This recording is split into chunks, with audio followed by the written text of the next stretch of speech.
Hello, I'm Charlene of the Rainbow Frequency, and today I'm going to do a channeled transmission to communicate universal messages for all of you to help you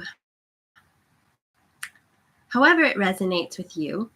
I'm happy to pull a card for you as well if you would like, or as a medium, I'm happy to relay any channeled information that comes through to support you in your holistic good in a way that delights you, mind, body, and spirit.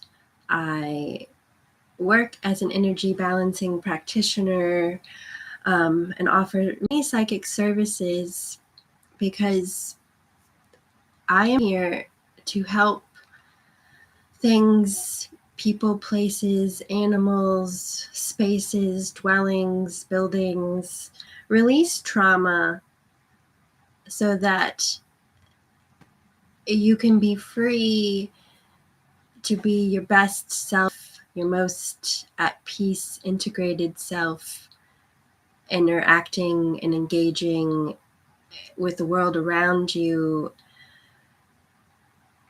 in harmony. Energy healing can be done through endless ways. We do it innately, we do it intrinsically, it's a part of everything. So here we go.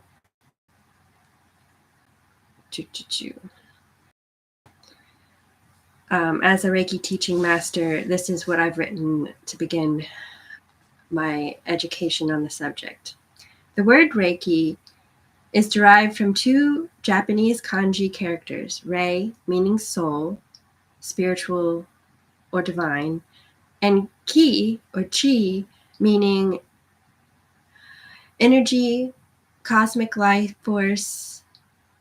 Traditionally, it has come to translate to universal life force energy.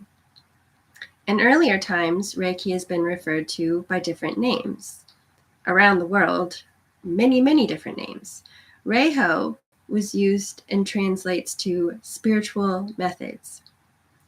The Reiki system is utilized to holistically heal yourself, others, as well as a spiritual practice that cultivates the evolution of oneself towards self-actualization or self-alchemy.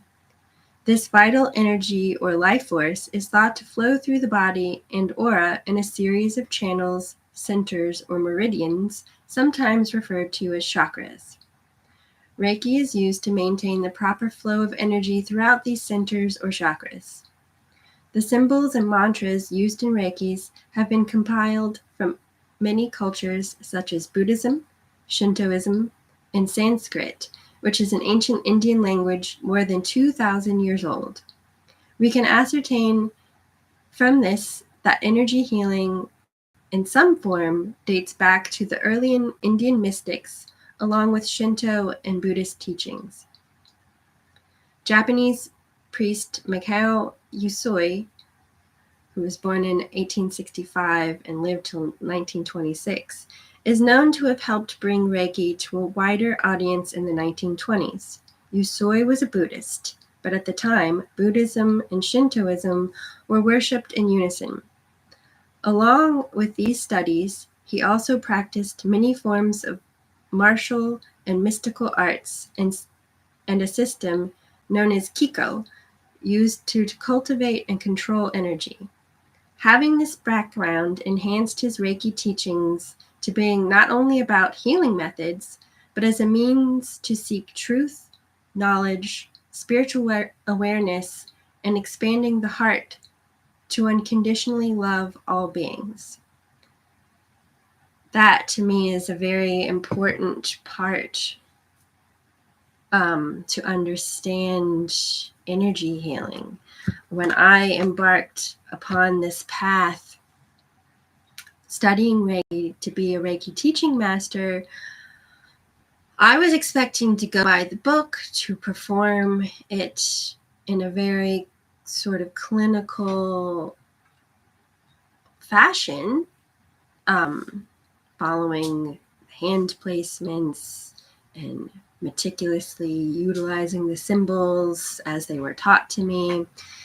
And that wasn't what happened. I was given my own symbols. All of a sudden, I was being led to sing and dance, all sorts of different ways it was coming out. And my teacher at the time, instead of asking me to perform what I was imagining to be a Reiki healing, she kept asking me to do readings for her. And then finally I asked her, and she's like, "Oh, this was another work with." Um, this is a card that I pulled for Instagram to tell people that I'm going to be doing this live. Oops, sorry, I just kicked you.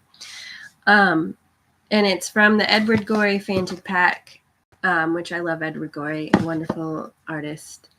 And again, in the web of life, energy is in everything. It moves in waves. In the plant world, we've learned, scientifically speaking, that through the root system and through vibration, plants communicate to one another, relaying if they have an infestation of pests, if there's water nearby, they let others know. So to me, that is just a beautiful portrayal of how interconnected we are, how we can be harmonious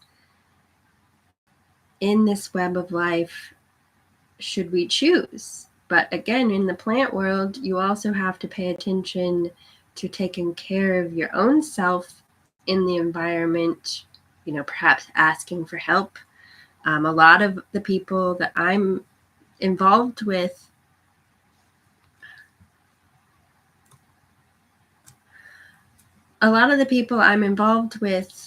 are empaths, are caretakers, people who like to be of service to others, for the well-being of others to our own detriment, right? So it's just be aware of yourself, of how you operate, so that you can keep it in a good, healthy balance, so that you're not depleting yourself, so that you're not overly draining yourself, overly giving, for that matter, right? Anyway, let's see what Emily Dickinson. This is the Divine Poets, Emily Dickinson. I'll try to let you know all the cards I'm using, but sometimes I get caught up in motion and forget. So you can always message me if you like. I very much appreciate your likes, your shares. I am here to work with people as individuals through many different methods. So check out the description box for all that information. Ooh, this is very, very poignant into what we were talking about. Emily Dickinson, are friends delight or pain? Now, reframe that to not just friends. Are the things that you engage with in your life, are they a drain, or do they help you grow? Do they help strengthen you? Do they help you shine even brighter, give you energy, feed you, nurture you somehow? Sure, in the material plane, there are things that we have to face as responsibilities that we can't just say, well, it kind of feels exhausting and draining, so I'm just not going to do that. I mean, you could do that, but it's probably going to cause some ill effect in your life.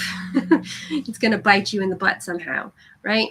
So it's just, I'm not saying that you can just only do what brings you joy and not have to engage with anything that is challenging.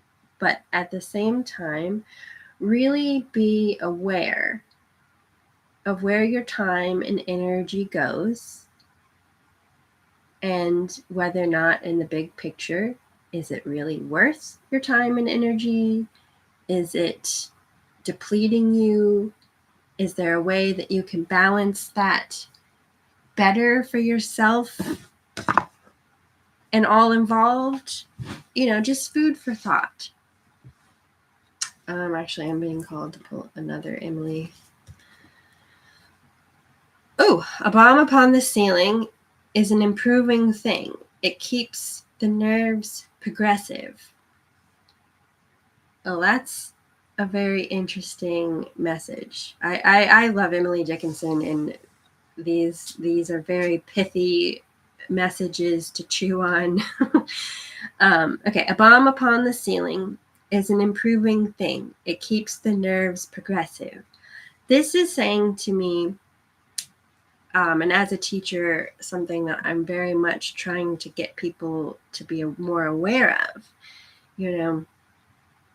Our bodies, minds, spirit, our energy, our auras, every bit of us is designed to be conductive. We're all here and have the ability to be mediums. We're all conductive. We're a lot of water, and other minerals that create that conductivity. So we have the ability to read the energy and whatnot around us. We have our instincts to be able to help us out in the physical world. We have our intuition, that is spiritual guidance to aid us in the physical world. Our physical bodies gives us signs and signals of what it needs to be healthy. Our bodies energetically, sometimes like we'll get that feeling of our hair standing on end, and that's alerting us to something around us that makes us uncomfortable, to say the least. And there's a lot that we will just discount. This is really a little risque, but a funny little example that happened recently. And I'm a professional. I have been working to train myself to listen to these messages, to perceive them, to be able to give guidance to other people. But a lot of times in my own world, I'll get caught up in the motions, running around, and I'll hear information. So I was getting dressed to work a party, doing tarot readings. It was a lovely event, dinner party with some fantastic people. And I heard in my mind, as I was putting on my dress, to wear different undergarments, that those weren't the ones that I should choose. Didn't listen, just threw myself together, trying to look my best. Felt good. Then I get to the party and I realized that the undergarments I was wearing were quitters, and I had to really part of me focus when I was walking around to not lose them, which would have been really embarrassing. Oh my God. It was so ridiculous. But it was just I knew, I heard it. Did I listen? No. But, bit me in the hindquarters, literally, not literally, because I was able to keep it all together. But it just goes to show, we get subtle information, guidance to aid us that a lot of times we will dismiss. Sometimes it's even a red flag, and then we will not listen to it, and something that we don't enjoy tends to happen.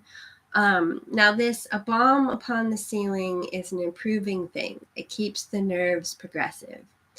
That is also very much saying to me, we have these alerts, these sensations, and that's what being present in the moment and being self-aware it gives us that edge by being like, oh, there's something that makes me uncomfortable that I perceive as a threat. There's something that if I were to be more present and tuned in, I could use to my best advantage. I could work with to navigate in a way that will serve me better. All sorts of ways that one could say that. But you have to really work to slow down, to breathe, to be in that present, observant state. You have to really work, in my opinion, to have a self-care discipline that is interwoven with your spiritual discipline, your spiritual practice. Yoga, meditation, qigong, walking in nature, taking baths, sweeping, all of these things, doing a tarot or oracle reading, they're all ways to quiet your mind and connect with yourself internally to perceive what wants to be communicated to you. With the psychic senses, it's a lot of times done through our emotional body. It'll be a feeling. Through our inner eye, we'll see in our mind's eye information. Our inner hearing, we'll hear internally guidance, perhaps like an internal dialogue. Sometimes it's just downloads of information where all of a sudden we just know something. Smell. There's many different ways these spiritual or psychic abilities, intuitive abilities present themselves. Those are among the more common ways that people perceive things. Precognitive abilities, knowing that something's going to happen beforehand. Some people get that in dreams. Some people, again, it's just a flashing in their mind of knowing and seeing it. We're all very beautifully created and have our nuances. And also, I have noticed in working with people, I have not yet met a person that only has one singular way that it comes through or one gift that they have to work with. It tends to be a combination, a composite, a blend, if you will, of how it comes through. For me, a lot of times the strongest ways it's a feeling, either like in my body or just emotionally. It's very telepathic. Sometimes it's very audible, like an internal dialogue. Sometimes it is more claircognizant, so just informational. I think for me personally, it also depends on who I'm with. Depending on who I'm with, I feel a little bit like a lazy Susan, where I can meet a person where they are so that it can be best communicated, so we can resonate with each other the best. As a hairstylist, this is where I really discovered what I was doing, how I was engaging with people behind the chair. At times I felt very uncomfortable with it, a little creepy, but I had to grow, with claircognizance, where all of a sudden I'd be talking to somebody and channeling information where I didn't know something prior to, and I had to just accept that this was something that should be relayed. it was a lot to accept, and then learn to work through. Ooh, infinite abundance, sacred geometry. Again, energy is everything. We are all infinitely abundant, prosperous, fertile.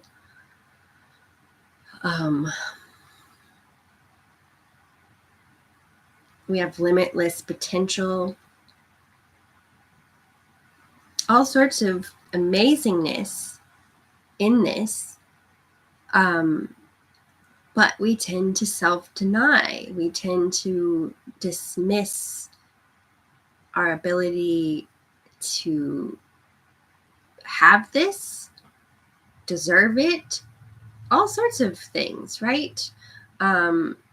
Or we will perceive our gifts and abilities, but we will diminish them so that others feel more comfortable. We will dial ourselves back, again, to make others more comfortable, to fit in. So it's just, nope. Also in this image, it's just that for a lot of people who are healers, with energy or what have you, it's just like, in this work, it is important to be in your own energy, to protect yourself with healthy, loving boundaries so that you can be there to perceive what's going on around you, so that you can assist in the healing or whatever it is that you are doing. However, you're not meant to absorb it for whatever it is that you're engaging with. You're not meant to do the work for that entity, whether it be a person, place, or thing, an animal.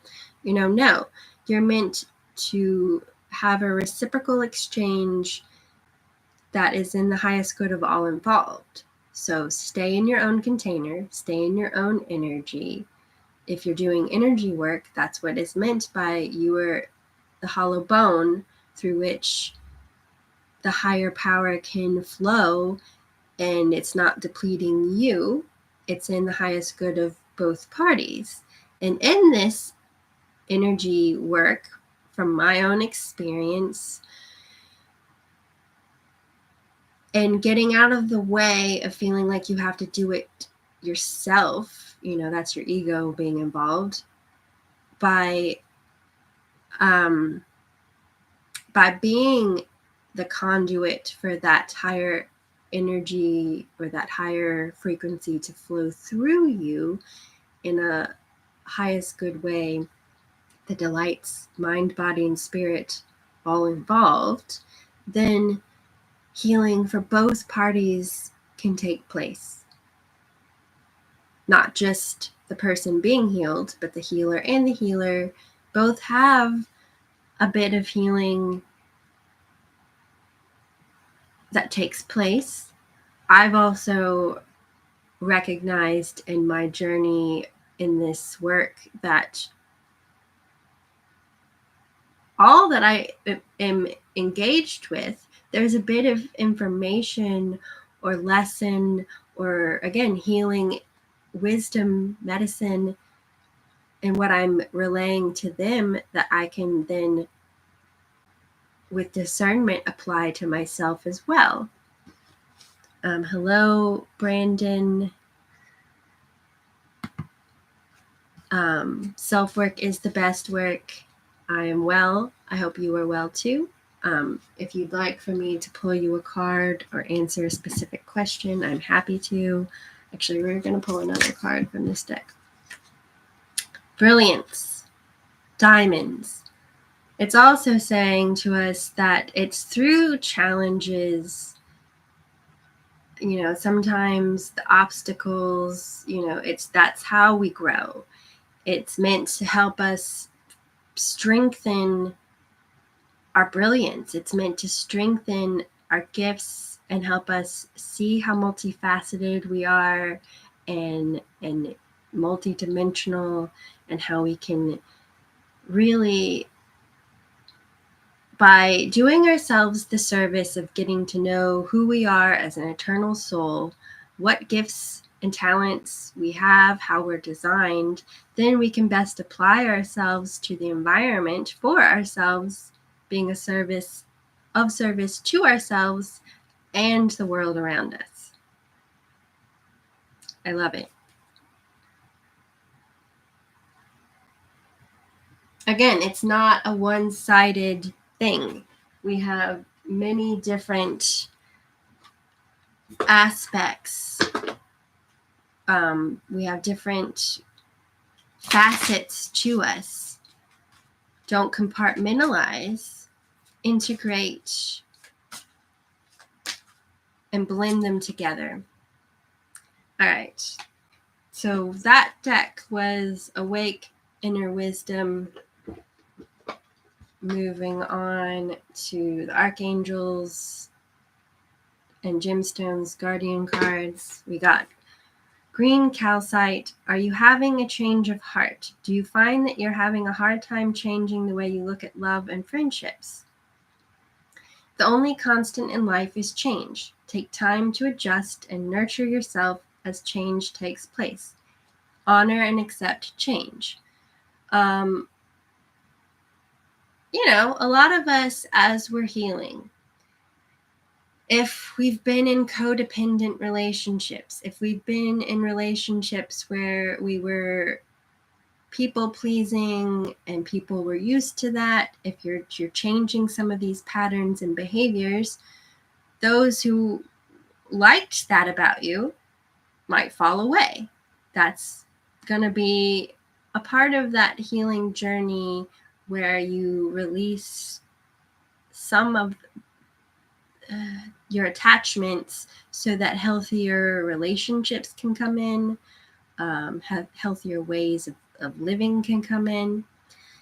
We got Archangel Raphael as the angelic energy behind this. I tap into the innate healing abilities within in order to realign my emotional, spiritual, and physical bodies. Nature brings me balance. I enjoy and absorb the positive green vibration of plants, herbs, and essential oils. I remain focused even when the world around me is changing. That is another thing where, I very much do believe, our body is a temple. What we eat impacts us, again, physically, emotionally, spiritually. So eat with intention. I personally, I love working with herbs. I love growing them. It's all a part of my self-healing. It helps me ground. Just being around my plants is a very healing exchange. But I love working with them. For me, going through perimenopause, it really drove me into herbalism, making teas, and for me, my herbalism is more focused on very simple ways of whether it's a tea or how I eat. I haven't really gotten into the more, well, they're not more complicated, but I like day-to-day sort of kitchen ways of engaging with herbalism. But I also engage with them for smudging rituals, which is a way to cleanse and purify. And that's, again, going back to the beginning where I was saying that energy is in everything. Burning sage is a spiritual practice. Native Americans and other indigenous peoples burn different things to purify, protect, bless their environments, but also scientifically speaking, sage purifies and cleanses, removing bacteria and germs. It affects the ions in the air to promote feeling more uplifted. So it's just, that's beautiful to me. Again, you should open your windows, have ventilation, but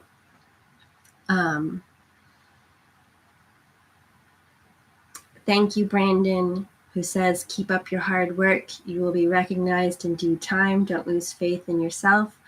I don't do any rituals at all. That, my opinion. You don't have to do rituals. To me, making coffee every morning is a delightful ritual.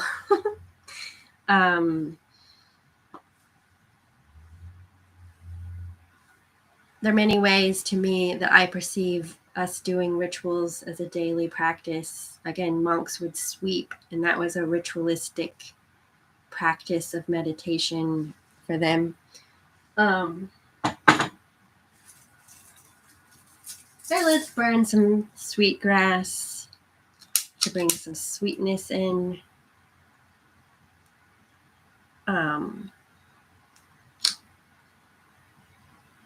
And then for me, some of my favorite things besides, I tend to work again with the stuff that I grow.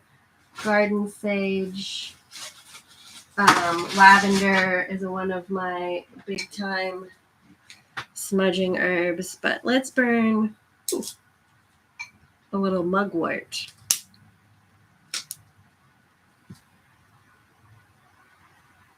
Speaking of hormonal balancing, mugwort's great for that. Relieves tension in your body. It's good for headaches, many things. I always say on Instagram and everywhere, do your own research, because that's a part of the spiritual journey and adventure.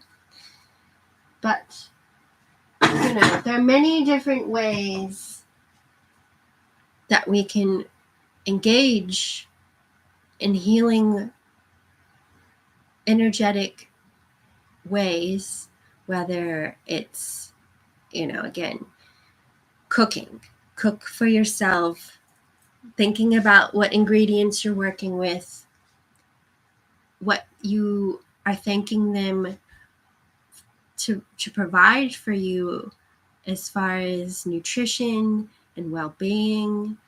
I really love, I think the title is Like Water for Chocolate. It's a book I read when I was in high school. They made a movie about it as well, where they talk about the emotions that the person is feeling as they're cooking. They then convey to those that they feed. And that to me is really stuck with me. I've also read, like, don't cook angry. Like, it's not going to do anyone any good, like nutritionally, energetically. You should just eat out if you're that in that sort of state. That's a luxury that not everyone has, but I like the sentiment. All right, so a little bit longer in this reading. We'll go into some tarot, which is guidance on the physical plane as to what steps we could take, where we are, what steps we can take, that kind of information. Again, if you want a card, I will pull a card for you. If you have a question or anything that you'd like to wax poetic upon within reason, I'm happy to go there, but I have to work in a little bit, so we have a little bit longer. All right, from bottom of the deck, we got, as our overarching theme for where we are, we got the Queen of Wands.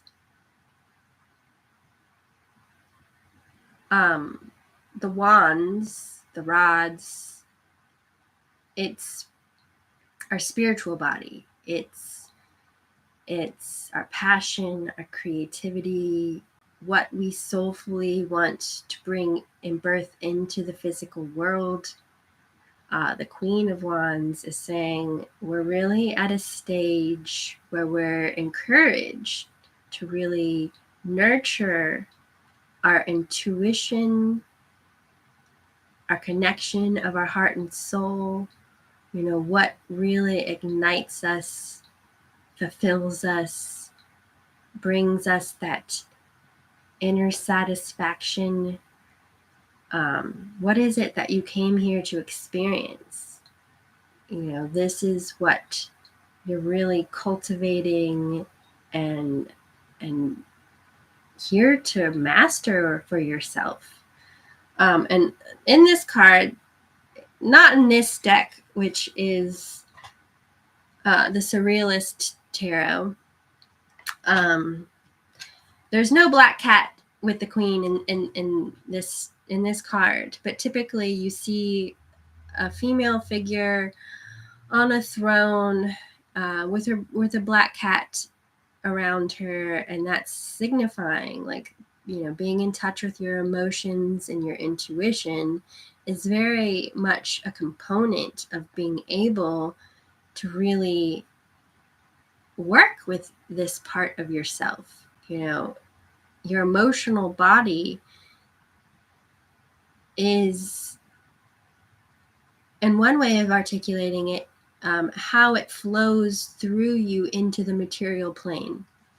Our emotions can also signify, they signify where we need boundaries, where there's healing, but also where our gifts lie. What brings you joy? What do you love? It's a part of you. That's a part of your self-discovery, in my opinion. It teaches you about what you're made of. You see this person, it's very reminiscent of Frida Kahlo. And it's really showing this person being self-reflective, breaking themselves down, on a cellular level, reading what their body has to tell them.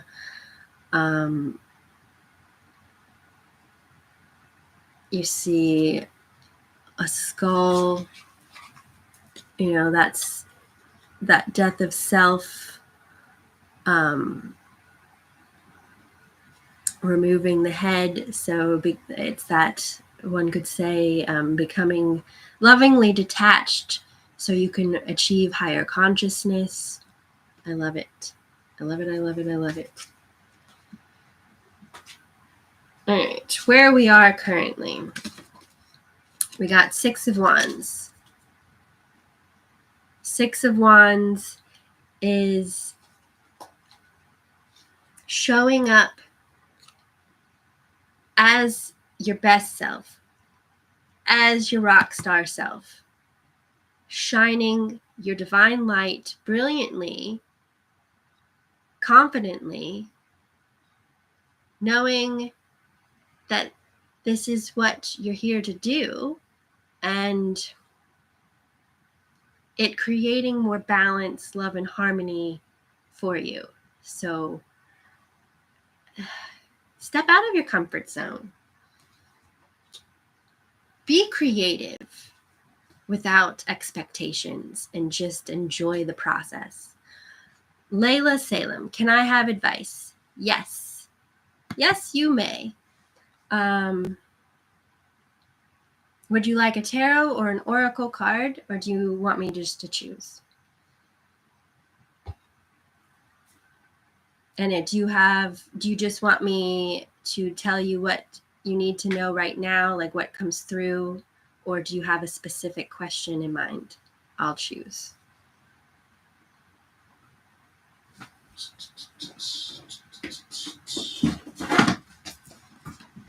I'm going to use the Star Child Tarot for you. And I'm going to pull what you need to know in your situation. I'm going to pull a card for you.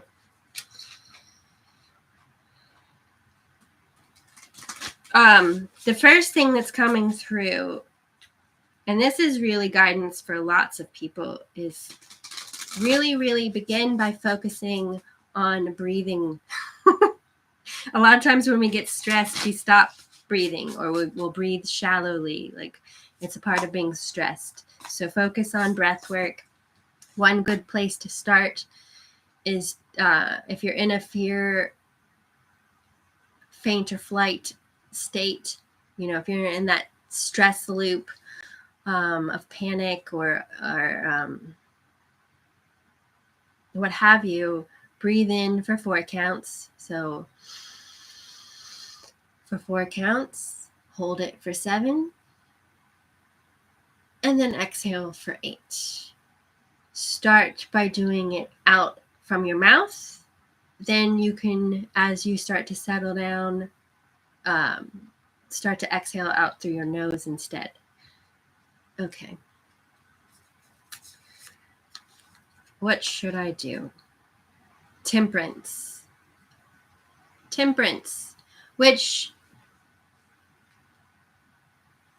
it really does tie into everything that I was saying. With the Temperance card, it is all about working with what you have, what elements you have around you, what's going on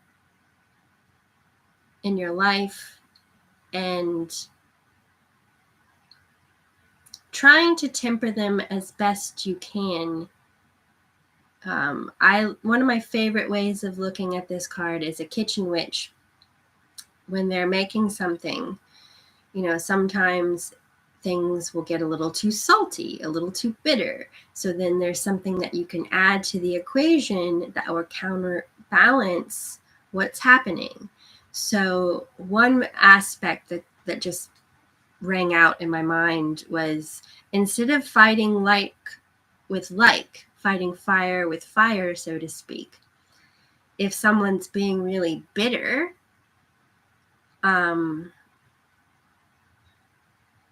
you offer sweetness, but in a healthy way, not in a fake way. And maybe more importantly, you offer that sweetness to yourself, knowing that they're bitter and that's just where they're going to be at the moment. And there's nothing you can do. Like, if you can't change anyone else, you can only work to change yourself. Which I love in this card. You see this person in this sacred circle, and you see these cups. This is like you bringing yourself into balance emotionally, spiritually, for yourself. The scarab in this is that the scarab helps eat through impurities, imbalances. So I'm going to come back to focusing on your diet and doing things that are going to be of service to you in a healthy way. I'm going to say be observant of what you're dealing with. Like if someone's really acidic, or, it doesn't have to just be people and places, but be aware of how you feel in conjunction with others, the circumstance. You have a tendency to reflect back what the other party or the environment, the energy is, as a form of defense. We tend to do this. It's not just you. So it's just, I'm learning this in my own engagement. I have a family. I have a teenager. So there are times when I will get a sarcastic comment, and I have to bite my tongue in a sense and not say something sarcastic back. However, hold a boundary in a loving way, perhaps. That's just one thing that's coming through. But really breathe. Take care of yourself. balance yourself out. Be discerning of what is healthy in your life and what is toxic, and try to work to eliminate or balance out some of that for yourself. It's going to take time though. Like, that's something in back to that kitchen metaphor. Like, things in the kitchen tend to take a little bit of time, and it takes some steps. It's not generally like, voila, one thing and done. Seven of Cups is also coming through for you. So it's just the one way I look at this card is tend to filling your own cup. Find different ways that you can tend to your own self-care. Because if we only have one way that we can care for ourselves, if that way isn't working, then we're at a loss for what to do to care for ourselves. So, for example, for my own self-care, I mentioned this earlier, gardening, working with plants, cooking, yoga, meditation. These are all different ways that I can fill my own cup, bring myself joy, nurture myself for healing purposes. Tend to the different loves in your life, meaning, like, again, the different things that you love doing. Do them, because that in turn feeds you as well. Also, there's going to be maybe a way to blend the things that you love, or one thing in particular that you will then find that you really want to throw yourself into. So the best advice I have from your spiritual team is to stop focusing so much on other people and their happiness. Breathe, focus on your own well-being, and tending to your own joy. I hope that resonates with you and serves you on your healing journey. Thank you, Coop, who says, thank you for your gifts and your visions. We appreciate you. I very much appreciate you. Would anyone else? You're welcome, Layla, Salem. Music, Layla, music. They say music is another really good way for you. I mean, all of us, the different notes correlate to our chakras. I think that's amazing. All right, so going back to the universal message,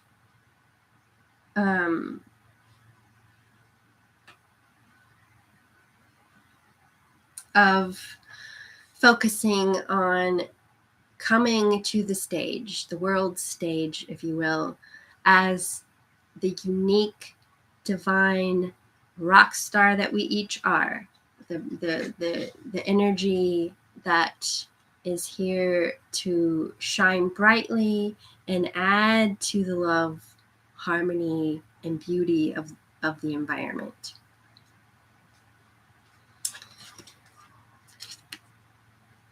King of Swords, where the obstacle is that we're gaining mastery of our mental bodies.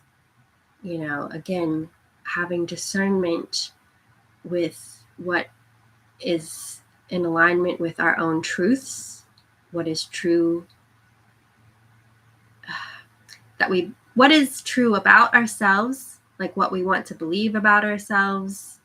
A lot of times as we grow up, we will pick up expectations or thoughts that other people hold, and then we will have to then, as we grow, discern what needs to be weeded out. So again, we're learning to be a master of our own mental body, and to do that, it takes being aware of our emotions, staying grounded, tuning into spirit, and taking all of that information and applying it with clarity.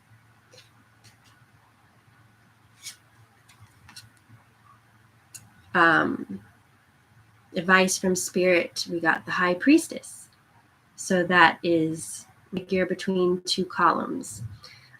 Generally, they're white and black, signifying the divine masculine and divine feminine within us all. So right action coupled with our intuition, how we're divinely led to move. So it is that taking time to breathe, to be observant, to read all the information available to you so that you can take the next step. This leads us to the Ten of Wands. Ten of Wands is speaking to us of being discerning of what, again, what is something that we need to carry and what isn't. What is something that we want to focus on going forward. Tens signify the end of a chapter leading to a new beginning. So again, that's at that point where we reflect, what is it that I'm going to carry forward with me on the journey? What is it that really is healthy for me to be putting my time and energy into that will best serve me and all that I'm involved with holistically in a highest good way, not in a draining, depleting way. This then also, by having that discernment of what to carry forward, what is ours to carry, what isn't, what we want to be putting that passion and creativity and soul into, and what isn't worth the output. This leads to us going into the Ten of Pentacles.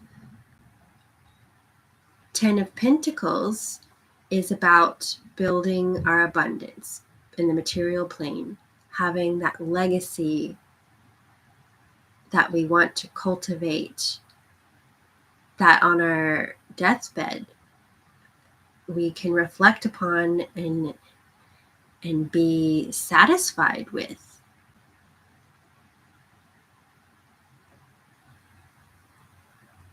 I love it. It's a slow and steady movement to get us there.